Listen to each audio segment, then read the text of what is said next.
right. So getting into problem behaviors and symptoms.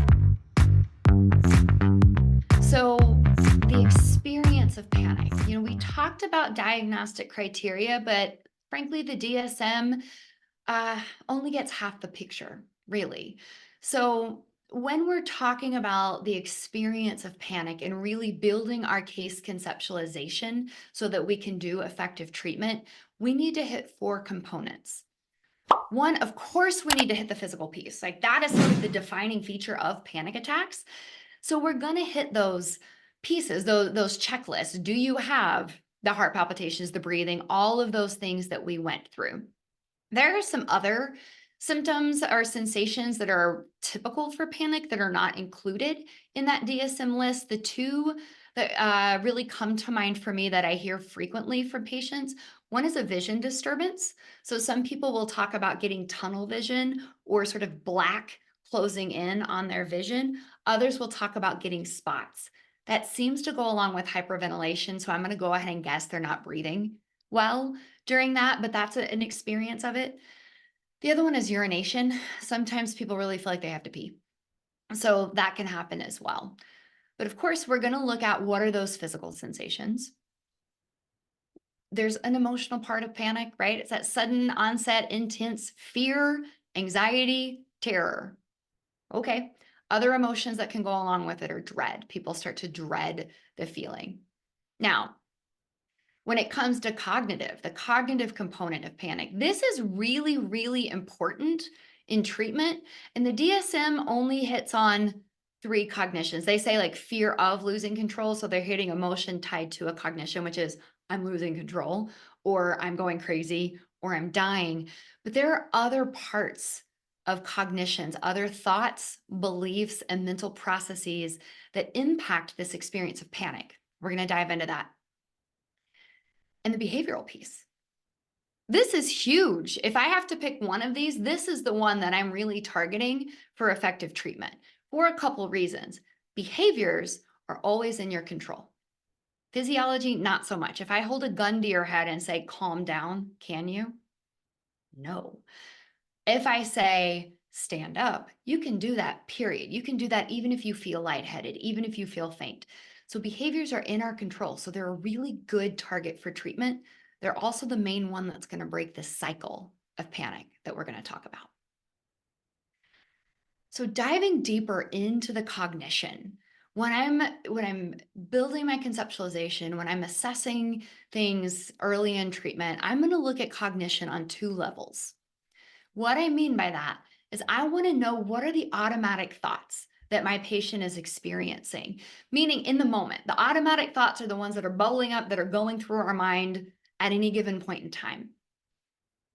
There's tons. There are tons and tons, but when it comes to panic, I'm looking at the interpretation of physical sensations, right? A lot of people with panic attacks, particularly those that meet criteria for panic disorder, they misinterpret those signals.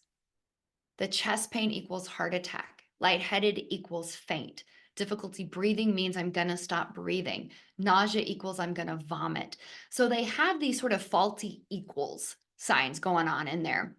And I want to correct those. I want them to start to understand, well, you know what? Our heart rates actually go up for a number of reasons, and they will come right back down. It's how our bodies work. You can feel nauseous without meaning you're going to throw up. You can have lots of sensations in your stomach. Stomachs are actually super noisy, right? They growl when we're hungry. They get full. We get indigestion or regular digestion or gas or nausea or anxiety. So I want to start to build in new ways to interpret these sensations. And I want to work on their threat assessment. So if we take a step back, anxiety is all about threat, right? Threat detection.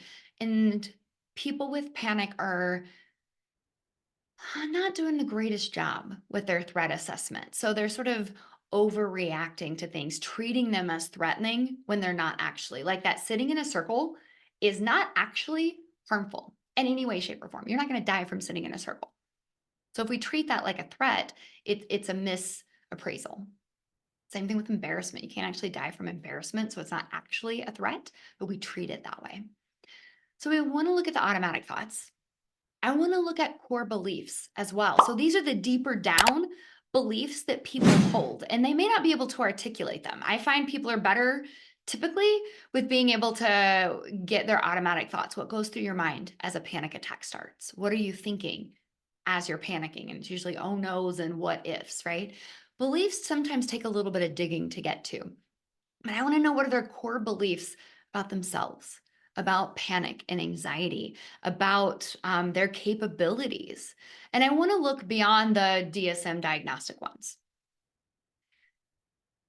Now, when we're looking at cognition, we are talking a lot about the content of thoughts. What are you thinking? What do you believe? So that's the content of thinking. But I also want to look at the process of thinking. And by that, I mean, what are you paying attention to? What are you paying attention to?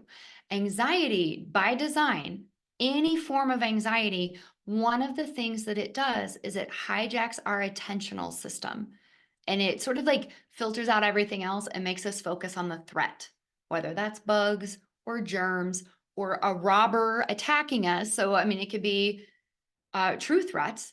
But one of the things anxiety does is it hijacks our attention and puts it on the perceived threat. And that's what I meant by that threat assessment. So, we're also going to work on helping people with panic gain control over their attentional processes so they can shift their attention, right? Let's not pay attention to panic. Panic itself is not dangerous. I'm going to say that probably 12 times today. Panic is not dangerous, it's uncomfortable. So, I don't need to attend to it. I want to pay attention to other stuff. So these are some common automatic thoughts. These are the ones that I hear all the time. Of course, the three that are in the diagnostic criteria, but also heart attacks and passing out are huge. Those seem to be really common fears that people are having in the midst of a panic attack. There's an embarrassment piece that happens too. I'll cause a scene, like people, I'm going to pass out. No one's going to be able to help me, or they're going to have to call the ambulance. It'll be embarrassing. I want to look at the trapped and stuck. And then these last two, I can't handle this.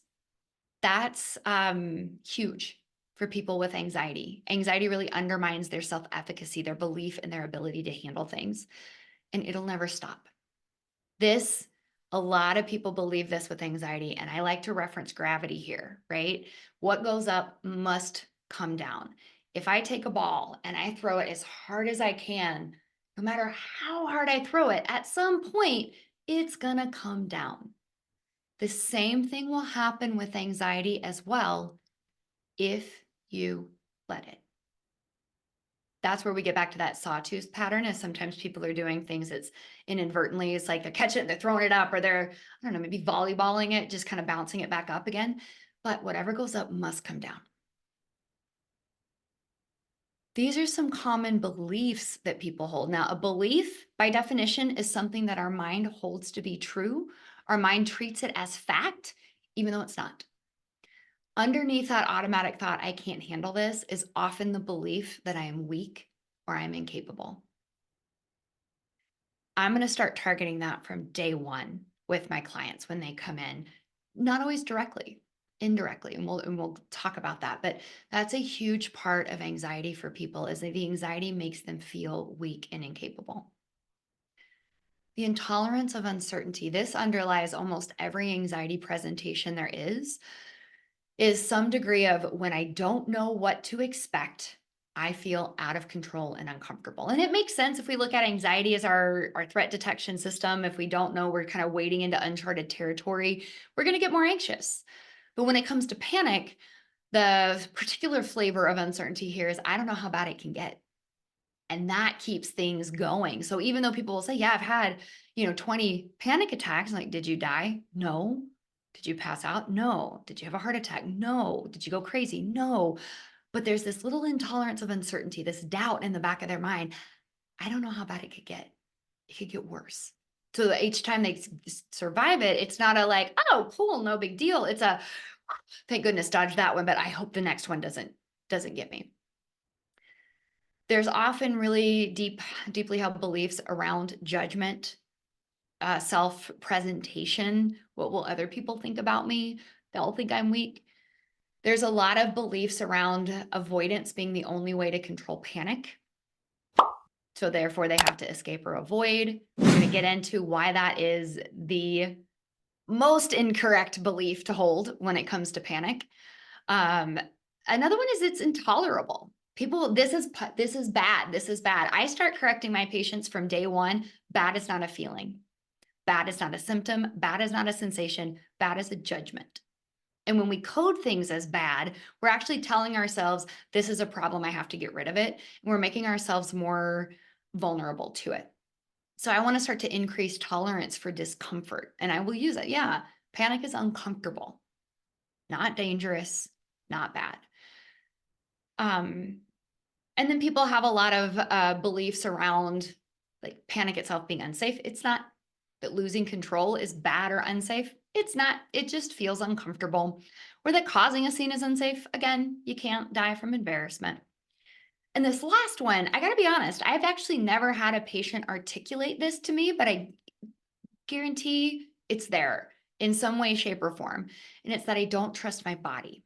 And what it is they don't trust their body to regulate itself, right? We have built in mechanisms in our physiology to go back to baseline, to return to homeostasis. And we'll talk more about this, but think of it this way. When you go to the gym and you work out really hard and your heart's pounding and you're sweaty, you don't have to do anything, right? After your workout, after a few minutes or a while, depending on how hard you worked, your body settles back down because we have built-in mechanisms to return us to homeostasis, back to baseline.